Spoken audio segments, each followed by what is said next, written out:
నారాయణుడు సహస్రకవచుడితో యుద్ధానికి దిగి ఘోరమైన యుద్ధం చేస్తున్నాడు. ఈ సమయంలో నరుడు తపస్సు చేసుకుంటున్నాడు.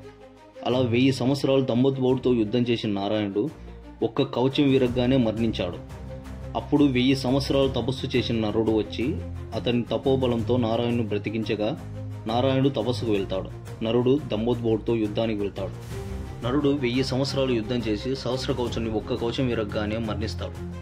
అప్పుడు నారాయణుడు వచ్చి నరుడిని బ్రతికించి యుద్ధానికి వెళ్తాడు. నరుడు తపస్సుకు వెళ్తాడు. ఈ విధంగా నరనారాయణుడు 999 కవచాలను విర్చగా మరోసారి వీరితో యుద్ధం చేస్తే చావు తప్పదని భావించిన సహస్ర కవచుడు సూర్యభగవాను దగ్గరకు శరణు కోరి వెళ్తాడు. సూర్యభగవానుడు అతని దీన స్థుతిని చూసి జాలిపడి తన వద్ద ఆశ్రమిస్తాడు. నారాయణుడు తమ తపోశక్తితో సహస్ర కవచుడి అంశ సూర్యభగవానులో ఐక్యమవుతుందని, మరో జన్మలో అతడు సూర్యుడి అంశతో జన్మించి ఒక మహాసంగ్రామంలో నరుడితో సంహరించబడతాడని చెప్తాడు.